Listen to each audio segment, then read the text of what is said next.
ଆଜି ହେଉଛି 17 ସେପ୍ଟେମ୍ବର 2025 ବୁଧବାର। ଆଜିକାର ପାଣିପାଗ ଅପଡେଟ୍ ଆସି ସାରିଛି। ଆଜି ସନ୍ଧ୍ୟା ସୁଦ୍ଧା ରାଜ୍ୟର 6ଟି ଜିଲ୍ଲାରେ ପ୍ରବଳ ବର୍ଷା ଏବଂ ଆଉ 24ଟି ଜିଲ୍ଲାରେ ମଧ୍ୟମ ଧରଣର ବର୍ଷା ହେବ। ତେବେ ଦକ୍ଷିଣ ଓଡ଼ିଶା ଉପକୂଳ ଲଘୁଚାପ ସୃଷ୍ଟି ହୋଇଛି ବୋଲି ଭୁବନେଶ୍ୱର ପାଣିପାଗ ତରଫରୁ ସୂଚନା ମିଳିଛି। ତେବେ ସେହି 6ଟି ଜିଲ୍ଲାରେ ପ୍ରବଳ ବର୍ଷା ହେବ। 7ରୁ 11 ସେଣ୍ଟିମିଟରରେ ବର୍ଷା ହେବ ଏବଂ ବିଜୁଳି ଘଡ଼ଘଡ଼ି ସହ ପବନ ଘଣ୍ଟା ପ୍ରତି 30ରୁ 40 କିମି ବେଗରେ ବହିବ।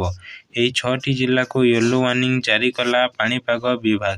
ଏହି ଜିଲ୍ଲାମାନଙ୍କରେ ପ୍ରବଳ ବର୍ଷା ଆଉ ଯେଉଁ 24ଟି ଜିଲ୍ଲା ରହିଛି ମଧ୍ୟମରୁ ହାଲୁକା ବର୍ଷା ହୋଇପାରେ ବୋଲି ପାଣିପାଗ ତରଫରୁ ସୂଚନା ମିଳିଛି। କେଉଁ 6ଟି ଜିଲ୍ଲାରେ ପ୍ରବଳ ବର୍ଷା ଏବଂ କେଉଁ 24ଟି ଜିଲ୍ଲାରେ ମଧ୍ୟମ ଧରଣର ବର୍ଷା ଜାଣିବା ପୂର୍ବରୁ ଚ୍ୟାନେଲକୁ ସବସ୍କ୍ରାଇବ୍ କରି ଭିଡ଼ିଓକୁ ଲାଇକ୍ କରନ୍ତୁ। ଆଜି ସନ୍ଧ୍ୟା ସୁଦ୍ଧା ହାଲୁକାରୁ ମଧ୍ୟମ ଧରଣର ବର୍ଷା ହେବା ଜିଲ୍ଲାଗୁଡ଼ିକ ହେଉଛି ମାଲକାନଗିରି, କୋରାପୁଟ, ନବରଙ୍ଗପୁର, କଳାହାଣ୍ଡି, ନୂଆପଡ଼ା, ରାୟଗଡ଼ା, ଗଜପତି, ଗଞ୍ଜାମ, କନ୍ଧମାଳ, ବଲାଙ୍ଗୀର, ସୋନପୁର, ବୌଦ୍ଧ, ନୟାଗଡ଼, ଖୋର୍ଦ୍ଧା, ପୁରୀ, ବରଗଡ଼, କଟକ, ଜଗତସିଂହପୁର, କେନ୍ଦ୍ରାପଡ଼ା, ଯାଜପୁର, ଭଦ୍ରକ, ବାଲେଶ୍ୱର, ଢେଙ୍କାନାଳ, ଅନୁଗୁଳ।